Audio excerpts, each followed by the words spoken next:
something, show them on tape, and they can go out to the field and do it and not, try to be a hero, during camp. Is there any timetable on Jalen Ramsey? Yeah, I mean, I've talked to Jalen. He's at home trying to, making sure that everything's right and everything's going to be in, in order, and then he's going to show up. I talked to him yesterday. Dante Moncrief, okay? Yeah, okay enough to give it a try tonight. Okay. Have you noticed the difference in Blake, the way he throws the ball after the wrist injury? You saw him before, obviously, when the wrist was bothering him all the time. Does he throw it a little better, spin it better, whatever? No, but you guys have been around. I think he's gotten off to a better start than he did last year. Do you think the wrist has anything to do with that, though, or no? Not to my knowledge. I don't have no idea. I mean, he'd be much better answering that question than me. How excited are you to see Tatum Bryan in pads? I don't know. If he does a good job, I'll be excited. If he doesn't, I won't be excited. I don't. Like I say, I don't go in there with, high expectations for some, low expectations for the other. I just kind of take it how it is, and just, if it's a good job, it's a good job, and I want to make sure I congratulate the players on it. And if it's a poor job, I want to try to find something positive and try to get them to do it right.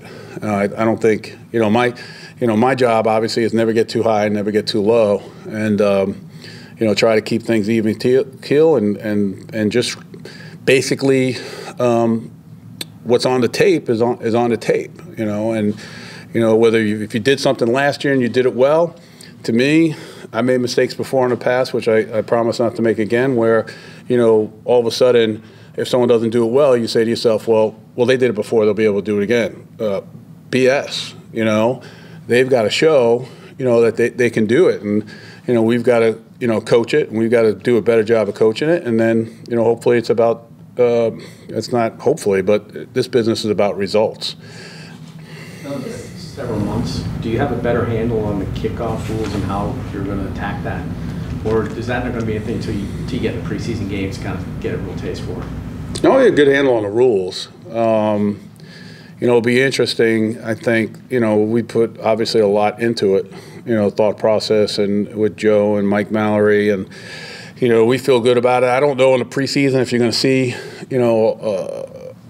maybe the extent of what you're going to see when the season starts, but I think it's going to be something that, everyone will be looking at all, 31 other, we'll be looking at 31 other teams. I'm sure everyone's going to be looking at to see what people are doing, and, to see if, we've made sure we covered all of our bases. Despite the success of the defense last year, AJ said that they still have a chip, the group still has a chip on their shoulder. Is that the attitude you expect them to have? I don't know. I don't go in with it like, hey, I expect, I want you to have this attitude, you to have that attitude, but make no mistake about it. I like it when people have a chip on their shoulder. I got a boulder on my shoulder. Doug, you've been through camps that are a lot more physical than they can be now. You talked about that last week. Have I been to camps a lot more physical than this camp? Oh, yeah. Right. So how do you lose anything, and is there any way to make up for some of the things that you did gain when you could go full more often, or you could go live, that sort of thing? I don't know. I don't really bring it up much to the players, not as much as I do, and like when we talk in here, because I don't want to sound like, when I went to school, I walked uphill both ways, in 3 feet of snow. You know what I'm saying? I don't want to do that. I don't know what the players' bodies are going through, and I think anytime something happens to you, you always think it's probably worse than, what's happening. But, I think we maximize, the amount of time that we have, and it is tough, for the players. And but in my opinion, everyone's training camp is tough.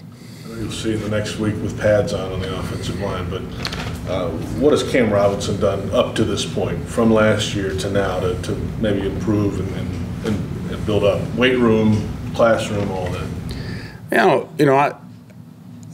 It's always hard to tell, and it's a great question, because there are a lot of things, but I've seen guys do a lot of great things in the off season and not have the results that you wanted. I've seen some guys maybe not do everything they were supposed to do, but then they had results during, when they started to play. So for me, the plan goes out there, hey, this is what you need to do, this is where you need to be. And, you know, if you fall short of it or you've gotten ahead of it, it's still going to be about how you play and the results of it. So, you know, I think sometimes you get a little bit too enamored, you know, with, you know, the stats or the weights and all of that. And I do think it's important. I'm not dismissing that. But to me, I think it's more important to see how he does on the field. And I think that, you know, one of the things is obviously he's been in the system for a year. I think he has a better grasp of it. But, you know, I still think he's a young football player and has a lot ahead of him. Doubling back to Jalen, do you have a date did he give you a date that he thought he'd be back? Well, I mean, he's going to try to get back here as fast as he can. So I don't want to give you a date that, you know what I'm saying, where, you know, and all of a sudden, you know, well, here or there. But, you know, he'll be here when he can get here. With Jalen not being here, Tyler Patton's getting a lot of playing time. He's making a lot of plays. What have you seen from him so far? Exactly what you said. I think that, you know, Pat's done a nice job. You know, he made plays on the outside, and he's also been doing a good job on special teams. So, you know, that was something that we stressed with him in the offseason, and, you know, he's responded to that. So, you know, now that's something that, you know, he's shown he has the ability to be in position, you know, to do that. And then now it's a matter of when we start playing to actually do it when we get on the field. Does Keelan Cole have a rare approach from a professionalism standpoint for a second-year guy? What kind of approach? Rare? Is it rare how he approaches the game as business? I don't know. How would you describe him? I think a guy that doesn't take anything for granted. You know, I think that he's an extremely hard worker. I see the same traits that he had when he was trying to make the team last year, which is, you know, again, everyone's trying to do. Everyone's trying to make the 53 again. Summer, I was here a couple times here over the weekend. I saw him in here. That doesn't surprise me, you know, because of his work ethic. I think that he's a player that stays hungry.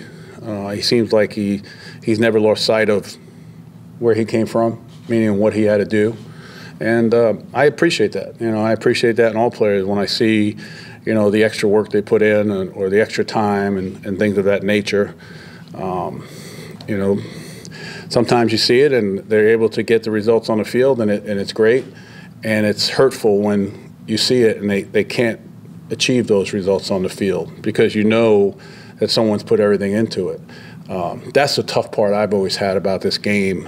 And I've had a lot of players where as far as their effort and what they've done, and a couple of them have become coaches, and they're very good coaches, two major universities.